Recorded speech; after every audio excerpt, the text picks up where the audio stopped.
flying saucers, mysterious unidentifiable aerial phenomenon, ghosts, animal spirits, ancestor worship, shadow people, alien encounters, hollow earthers, paranormal events, spiritual evolution, futurism, simulation theory, dream excursions into the belly of the unknown. Does anyone see Bigfoot anymore? Casting from the coastal hills of Oregon, from the edge of the West Valley, this is the 999 Show.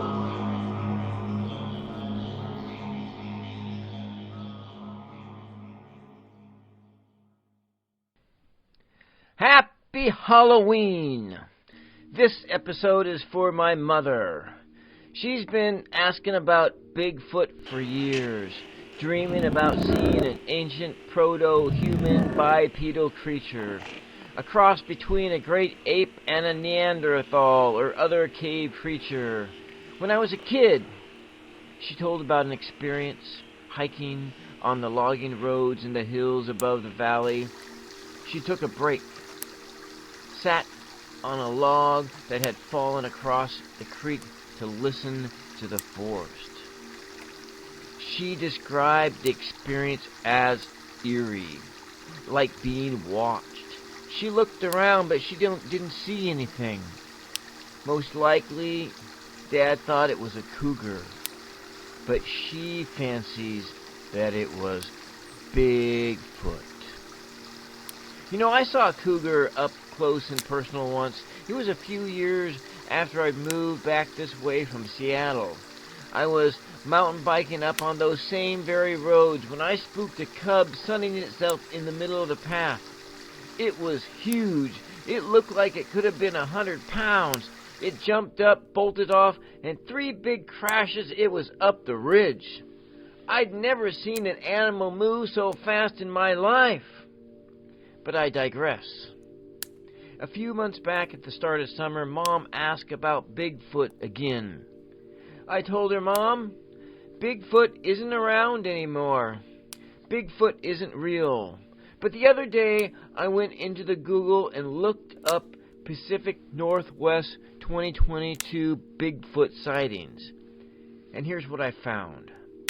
Most of the recent sightings have been in California after all the wildfires. Also, I saw a link to an Ohio paper, but this was mostly about a convention. No Bigfoot sightings were had.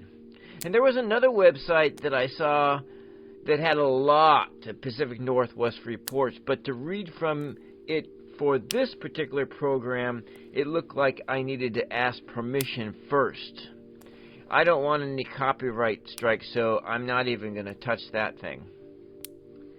From the website California Adventure District, it looks like there was close to 50 sightings in Humboldt County alone in 2021. The website has links in it to several podcasts detailing observer experiences. So if that is something you're interested in, go there and listen for yourself. I'll put a link in the description box below to it. I found a report in the U.S. Sun about an Oregon sighting. The article is titled, Searching for Sasquatch, 5 Best Bigfoot Sightings of the Last 10 Years That Prove Legendary Beast Exists, as believers prep to spot him in 2022. Oregon forests. Explorers and scientists went in search of Bigfoot in the Oregon forest in late 2019 and managed to capture footage of what may be the legendary creature. The researchers tracked Bigfoot hotspots, analyzed footprints, and used thermal cameras to hunt for the legendary beast. One of the team members is Maria Mayer, a primatologist at the Florida International University. She said that an undiscovered primate hiding out in the dense Oregon forest is totally within the realm of possibility. And when we were in the field, we were able to capture something on video that fits this description, she told Live Science.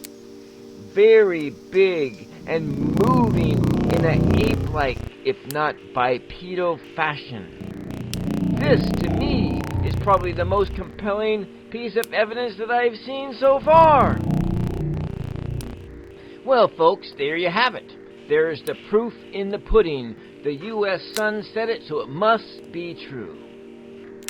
Of course, as you know, there are lots of programs on the Internet, History Channel, and the YouTube in regards to Bigfoot. However, I do not know of anyone personally who has ever had a Bigfoot sighting before.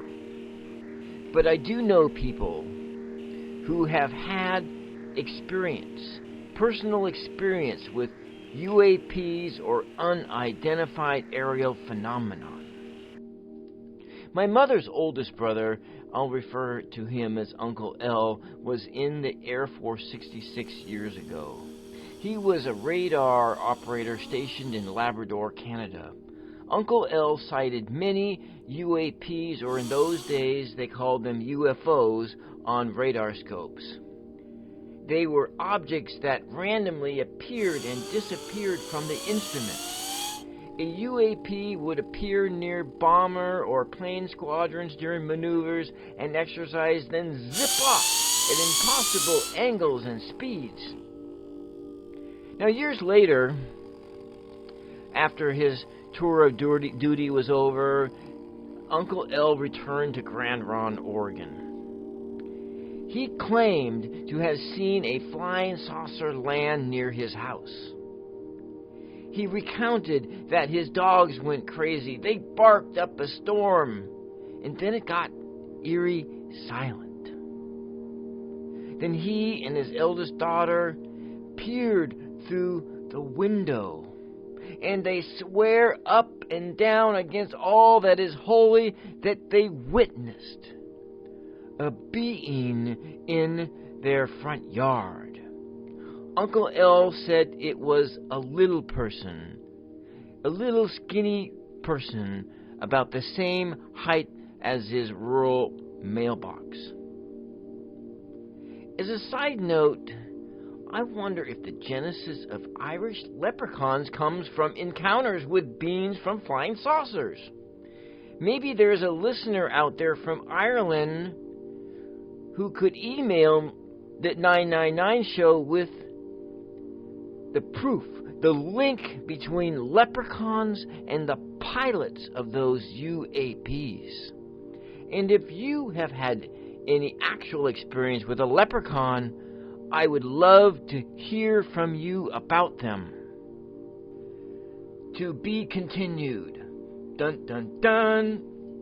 This Halloween episode will continue in part 2 with a recollection of a personal encounter with a possible unknown intelligence. Till the next time, good night, good morning, wherever you may be. May God or Gaia or the Bigfoot or the source of all bless you and keep you safe. This is W. J. Lindberg signing off.